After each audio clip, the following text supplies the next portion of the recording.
বিভিন্ন সময় জামায়াতের আমির সাহেব বলছেন যে এই চুক্তি সম্পর্কে তারা কিছু জানেন না।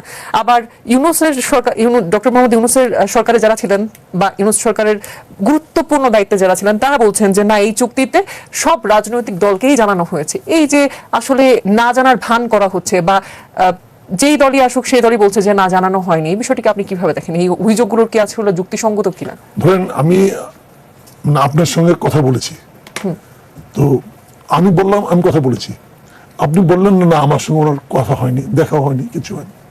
তাহলে এই দুটো স্টেটমেন্ট যদি পাশাপাশি রাখি তাহলে এখান থেকে কি প্রমাণিত হবে? যে একজন সত্য বলেছে, মিথ্যা বলেছে।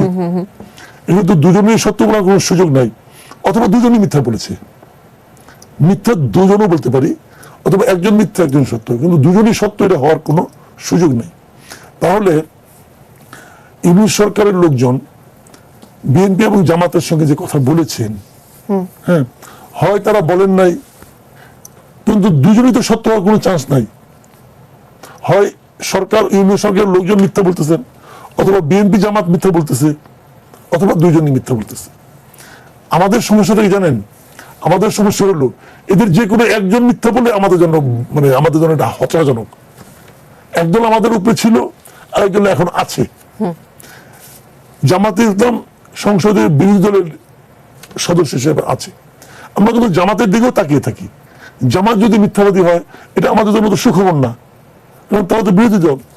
আর সরকার যদি নিজে মিথ্যাবাদী হয় তাহলে আমাদের জন্য তো আযাব, গজব একটা, যে যারা আমার দেশ চালাবে তারা মিথ্যাবাদী। আর যদি ইউনূস সরকার মিথ্যাবাদী হয়, ইউনূস সরকার মিথ্যাবাদী হলে তো মানে এই লোকে যে উনি তো দ্বিতীয়বার নোবেল দেওয়া প্ল্যান করে ফেলেছেন, তাহলে তো যা করছে এখন তো আরো সমস্যা। আমরা যাবো কোথায় বলেন? শুনেন, ইউনূস সাহেব এখন ক্ষমতায় নাই, তাও তো ওনাকে আমরা এসএসএফ দিয়ে পাহারা দিয়ে রাখতেছি কেন? গুরুত্বপূর্ণ ব্যক্তি তো, গুরুত্বপূর্ণ ব্যক্তি না? ওই সরকারের যিনি বলেছেন যে আমরা আলাপ করেছি, উনি আবার আমাদের ফরেন মিনিস্টার। আমাদের ফরেন মিনিস্টার কি একজন মিথ্যাবাদী? উনি তো বলছেন আমাদের উভয়ের সঙ্গে আলাপ করছি। এখন এটা হলো একটি জটিল অবস্থা।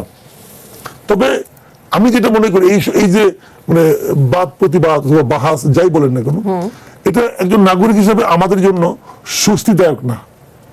আমরা এটা শুনতে পছন্দ করি না, হ্যাপি হই না, বরং উদ্বিগ্ন হই যে লোকটা বলতেছে আমি কথা বলছি, ওনাদের সঙ্গে কথা বলছি, সেই লোকটা আবার সরকারেরই পার্ট, সরকার আবার চুপ। এবং জাতীয় সংসদে এত বড় একটা মানে বিভিন্ন পত্রপত্রিকা লেখালেখি হচ্ছে, এই চুক্তি কিন্তু এখনো আমাদের সরকার প্রকাশ করে নাই। এখনো কিন্তু সরকারি চুক্তির কিছুই প্রকাশ করে নাই। আমরা যেটা জেনেছি সেটা আন্তর্জাতিক মাধ্যম থেকে এবং যুক্তরাষ্ট্র যতটুকু প্রকাশ করেছে সেটুকু আমরা দেখেছি।